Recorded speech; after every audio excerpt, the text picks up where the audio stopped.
Hola, bienvenidas y bienvenidos a esta charla. Hoy vamos a clavarnos en un libro que, la verdad, da mucho que pensar. Invisible Woman, de Caroline Criado Pérez. Sí, este libro expone cómo, muchas veces, sin darnos cuenta, nuestro mundo está diseñado pensando en el hombre como modelo por defecto. Exacto. Y vamos a ver cómo esa idea, que está súper arraigada, crea lo que la autora llama una brecha de datos de género. Una brecha que no es nomás una curiosidad académica, ¿eh? Para nada. Tiene consecuencias muy tangibles, especialmente en cómo se planean nuestras ciudades, nuestros espacios públicos. Justo. Así que hoy la misión es esa, desmenuzar estas ideas y ver cómo se conectan con la forma en que podríamos pensar y diseñar espacios más justos, más inclusivos, como por ejemplo, el parque feminista. Venga. ¿Listas? ¿Listos? Pues entrémosle. Criado Pérez empieza fuerte, ¿no? Con esta idea del hombre por defecto. Sí, y recalca que el nu es nada nuevo, desde Aristóteles, que veía a la mujer como una especie de desviación del modelo masculino. Uf, sí. Y luego brinca ejemplos más recientes, como ese simposio de 1966, el de Man the Hunter, ¿te acuerdas? Claro, el hombre cazador. La idea era que la caza, hecha por hombres, fue como el motor de la evolución humana. Y la pregunta obvia era, ¿y las mujeres qué hacían mientras? Exacto. Salis Locum la hizo en los 70s. Pues recolectaban, cuidaban, creaban comunidad. Cosas igual de vitales, o más, ¿no? Pero ese sesgo de ver lo masculino como lo central sigue ahí. Pone el ejemplo de los estudios de violencia. Ajá. Se habla de violencia humana, pero ojo, el 96% de los homicidios a nivel mundial los cometen hombres. Entonces, ¿es humana o es masculina? Es que siempre se asume al hombre como la norma. Y lo ves hasta en cosas como la arqueología, las pinturas rupestres. Pues son hombres cazando. Pero no, hay huellas que sugieren que eran mujeres. O la guerrera vikinga de Birka, que primero dijeron que era hombre. O las guerreras esquitas, hasta un 37% eran mujeres. La regla parece ser, es hombre a menos que pruebes lo contrario. Híjole, y esto nos lleva a pensar en un proyecto como el Parque Feminista, ¿cómo contamos la historia en ese espacio? Exacto. ¿Reflejamos esa diversidad de roles que han tenido las mujeres? ¿O seguimos con la misma narrativa de siempre? Y luego está el lenguaje. Uf, otro temazo. Sí, el famoso masculino genérico. Usar él o palabras en masculino para referirnos a todo el mundo. Y lo que dice Criado Pérez, basado en estudios, es que no lo leemos como neutro, lo leemos como masculino. Punto. Y eso tiene efectos bien prácticos, ¿eh? Recordamos más a hombres famosos, ciertas chambas las vemos como de hombres. Y menos mujeres aplican a trabajos que se anuncian así. Claro. Y en español, con el género gramatical, pues está todavía más presente. Decimos los ciudadanos, los ingenieros. Y aunque querramos incluir a las mujeres, la forma masculina es la que manda, ¿no? Hasta en los emojis, que hasta hace relativamente poco, el corredor, el policía, eran hombres por defecto. Sí, Unicode tuvo que ponerse las pilas y especificar géneros. Y fíjate, hasta palabras que sí son neutras, como usuario o participante, La gente tiende a imaginarse un hombre.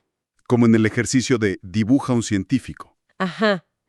Entonces, ¿cómo nos aseguramos de que el lenguaje que usamos para pensar y describir el parque feminista, sus actividades, quién lo va a usar, no esté reproduciendo ese sesgo sin querer? Es que hay que ser súper conscientes, ¿verdad? Totalmente. Y este sesgo, pues, está en todos lados, en la cultura. Sí. Los datos que da Criado Pérez sobre representación son, de verdad, impactantes. En cine, en tele Los hombres tienen mucho más tiempo en pantalla, más diálogos. y en el espacio físico, las estatuas. Ese dato del Reino Unido es tremendo. Más estatuas de hombres llamados John que de mujeres históricas. Es increíble. Y en las noticias, igual. Solo un 24% de las personas que vemos o escuchamos son mujeres. Y en la escuela, los libros de texto, predominio masculino en ejemplos, en imágenes de historia, en ciencias. El resultado, como dice la autora, es que la experiencia masculina se ve como lo universal, lo normal, y la femenina como algo de nicho, algo aparte. Claro. Se critica una película de sufragistas por centrarse solo en mujeres, pero se aplaude a un autor por sus ansiedades universales cuando solo habla de él mismo. O términos históricos como renacimiento, ilustración, que a menudo se nos olvida que dejaron fuera a la mitad de la gente. Y cuando se intenta meter un poco de representación femenina, aguas. Uf, sí. La hostilidad que hubo con Thor mujer, o con las protagonistas de Star Wars, o incluso en videojuegos donde no te dejaban elegir ser mujer. Como si fuera una invasión cuando apenas se pide un cachito de espacio. Y Criado Pérez también habla de cómo este sesgo se disfraza de objetividad o mérito. Ah, sí. El ejemplo del Banco de Inglaterra para los billetes es buenísimo. Los criterios, reconocimiento amplio, contribución duradera, suenan súper neutrales, ¿no? Pues sí, pero en la práctica, ¿a quién benefician? A los hombres. Porque históricamente, el reconocimiento amplio se les ha negado a las mujeres. Claro, su trabajo muchas veces ni se veía o se lo atribuían a un colega. Pensemos en Rosalind Franklin y el ADN. O en Herta Ayrton, que decía que un error que le atribuye a un hombre el trabajo de una mujer tiene más vidas que un gato. ¿Qué frase? Buenísimo. O Cecilia Payne-Gaposchkin, que descubrió de qué está hecho el sol, y al principio le dijeron que no, que estaba mal, hasta que un hombre llegó a la misma conclusión. La lista es enorme.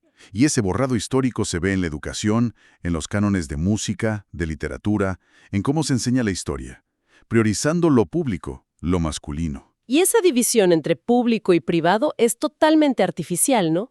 Completamente. Entonces, volviendo al parque feminista, ¿cómo usamos ese espacio para darle la vuelta a ese borrado? ¿Cómo nombramos las cosas ahí dentro? ¿Qué historias contamos? ¿A quién recordamos? Para que sea una historia más completa, más justa. Exacto. Y aquí entramos de lleno a cómo esta brecha de datos impacta el diseño urbano. Esto es clave para pensar el parque feminista. Sí, el ejemplo de cómo quitaban la nieve en Karlskoga, Suecia, es genial. Cuéntalo, cuéntalo. Pues al principio, lo lógico, ¿no?, era limpiar primero las calles principales, las avenidas por donde van más coches. Lo eficiente. ¿Suena lógico? Sí. Pero, ¿quién usa más el coche en sus trayectos diarios? Los hombres. Las mujeres, en cambio, usan más el transporte público, caminan más. Y hacen más esos viajes encadenados, ¿no? Dejar a los niños, ir al súper, pasar por un familiar. Exacto, porque globalmente las mujeres hacen la gran mayoría del trabajo de cuidados no pagado. Entonces, ese plan neutral de limpieza de nieve, en realidad las perjudicaba a ellas. Claro, se caían más al caminar por banquetas heladas. Justo, cuando se dieron cuenta y cambiaron la prioridad, limpiar primero banquetas y rutas de transporte público, ¿qué crees que pasó? A ver. Ahorraron dinero, porque bajaron muchísimo las lesiones de peatones, que eran sobre todo mujeres, y que costaban un dineral en atención médica, mucho más que la limpieza. Órale, qué ejemplo tan claro de cómo un diseño supuestamente neutral puede ser injusto e ineficiente. Totalmente. Y valida muchísimo la idea de un parque feminista, un espacio que no parta de un usuario neutro, que casi siempre es hombre, Sino que piense activamente en cómo se mueven las mujeres, las personas cuidadoras, sus necesidades, y ahí entra también la perspectiva socioeconómica, porque no todas tienen coche. claro, y la de accesibilidad. Y este sesgo, dice Criado Pérez, está metido hasta la cocina en la planificación del transporte. Sí, un campo dominado por hombres, enfocado en la movilidad laboral, la hora pico, que son patrones más masculinos. Y los viajes de cuidado se invisibilizan. Se invierten más en carreteras que en autobuses. Y muchas veces ni siquiera se molestan en recoger datos separados por sexo, como si no importara. Y es que las mujeres viajan distinto. A menudo van cargadas, con bolsas, niños, carriolas, acompañando a otros. Por eso la calidad de las banquetas es crucial. Que sean anchas, que haya rampas, buena iluminación, banquitas para descansar. Ahí la perspectiva anticapacitista es fundamental, ¿no? Accesibilidad para todas y todos. Totalmente. Y hay ciudades como Viena o Barcelona que ya están haciendo cosas interesantes, mejorando banquetas, transporte, creando espacios más amables. Bien conectado con transporte público seguro. Exacto, y el libro también se mete con las leyes de zonificación. Sí, esas que separan tajantemente dónde vives, dónde compras, dónde trabajas. Que se basan en el modelo del hombre proveedor que sale a trabajar y regresa a casa a descansar. Pero para muchas mujeres, la casa no es solo descanso, también es lugar de trabajo, sobre todo por los cuidados. El caso que pone de Brasil, del programa Minha Casa Minha Vida, es brutal. Uf, sí. Reubicaron a familias de favelas, muchas encabezadas por mujeres, a las periferias lejísimos. Las desconectaron de sus trabajos, de sus redes de apoyo, el transporte público malísimo, viajes eternos, miedo. Y encima, les prohibieron trabajar desde casa por las reglas de zonificación. ¡Qué fuerte! Un ejemplo clarísimo de cómo la planificación que ignora el género y la clase social puede hacer muchísimo daño. Y lo contrasta con proyectos como Frauenwerkstatt, en Viena. Que sí se diseñó pensando en las necesidades de las mujeres y cuidadoras, con datos reales. Buena ubicación, servicio cerca, diseño que promueve la comunidad, la seguridad, interiores prácticos para el cuidado.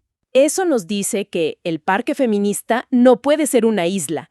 Tiene que pensarse conectado con la vivienda, el transporte, los servicios, desafiando esas separaciones rígidas y apoyando la vida real de las mujeres. Exacto, integrando género y clase en la visión urbana. Ahora hablemos de baños públicos. Otro tema que el libro toca y que parece menor, pero no lo es. Para nada. El ejemplo del Barbican en Londres, con sus baños neutrales que en realidad no resolvían la falta de espacios para mujeres. Es que las mujeres necesitan más tiempo, a veces van acompañadas, está el tema de la menstruación, mayor riesgo de infecciones. Las filas eternas en los baños de mujeres no son porque sí. Y a nivel mundial, la falta de baños seguros es gravísima. Afecta la salud, la seguridad, el riesgo de agresión sexual es real, la posibilidad de trabajar o estudiar. Incluso en países ricos, la escasez de baños públicos es un problema. Por eso, en el parque feminista los baños tienen que ser una prioridad. Suficientes, seguros, limpios, accesibles para todas las personas, bien equipados, pensando en la gestión menstrual también, accesibilidad y dignidad. Totalmente. Y ligado a esto está el miedo en el espacio público. Sí, las mujeres sienten el doble de miedo que los hombres, y eso limita por dónde van, a qué hora, su derecho a la ciudad. Y no es un miedo irracional, ¿eh? Se basa en experiencias constantes. El acoso callejero, las miradas que te sigan, cosas que muchas veces ni se denuncian o se minimizan. El acoso en el transporte público, por ejemplo, es masivo y casi no se reporta. Y la respuesta de las autoridades deja mucho que desear.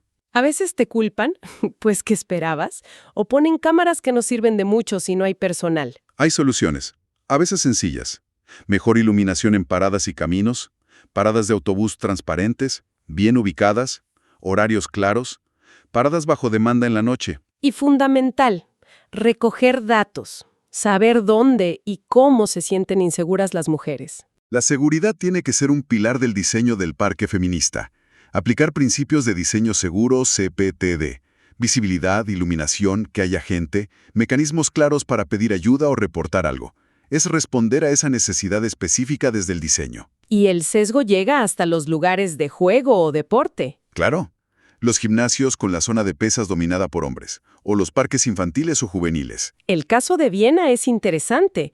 Vieron que las niñas dejaban de ir a los parques a cierta edad. Sí, porque sentían que los chicos se adueñaban del espacio, o las actividades eran solo para ellos. ¿Y qué hicieron? Rediseñaron algunos parques. Crearon espacios más pequeños, más entradas a las canchas, zonas para actividades más tranquilas o diversas. ¿Y funcionó? Volvieron las niñas y los parques se usaban de formas más variadas por todos. ¡Qué bien!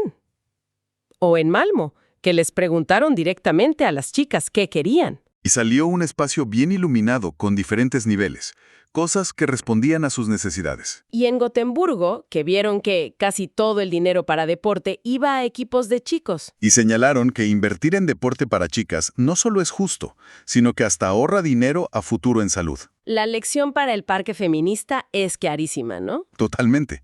Hay que diseñar activamente para incluir a niñas, adolescentes, mujeres de todas las edades y condiciones. Ofrecer diversidad de actividades, no dar por hecho que ciertos espacios son de hombres. Y sobre todo, preguntarles. Consultar a las futuras usuarias qué necesitan, qué quieren. Aplicar una perspectiva de género y también de edad al diseño. Exacto. Bueno, pues después de todo este recorrido, ¿qué nos queda claro? Pues que esto del hombre por defecto no es una idea abstracta, ¿verdad? Es algo que moldea nuestro mundo físico. Desde cómo se quita la nieve hasta cómo se diseña una ciudad entera. Y que en el proceso invisibiliza las necesidades, las experiencias, la vida de la mitad de la población. con costos reales, económicos, de salud, de seguridad, y una profunda injusticia en cómo podemos usar y disfrutar los espacios públicos. La solución no es sencilla, pero pasa por ahí. Reconocer que existe el sesgo. Recoger datos pensando en el género, en la clase social, en la discapacidad, en todas las intersecciones, y usar esos datos para diseñar a propósito, de forma inclusiva. No es solo un tema de dinero, es de cambiar la forma de ver las cosas, de cambiar las prioridades. Crear espacios como el Parque Feminista, que nacen de esta crítica y de estas perspectivas, no es un lujo. Es una necesidad si queremos construir entornos que de verdad sean públicos, que sean equitativos para todas, todos y todes. Exacto.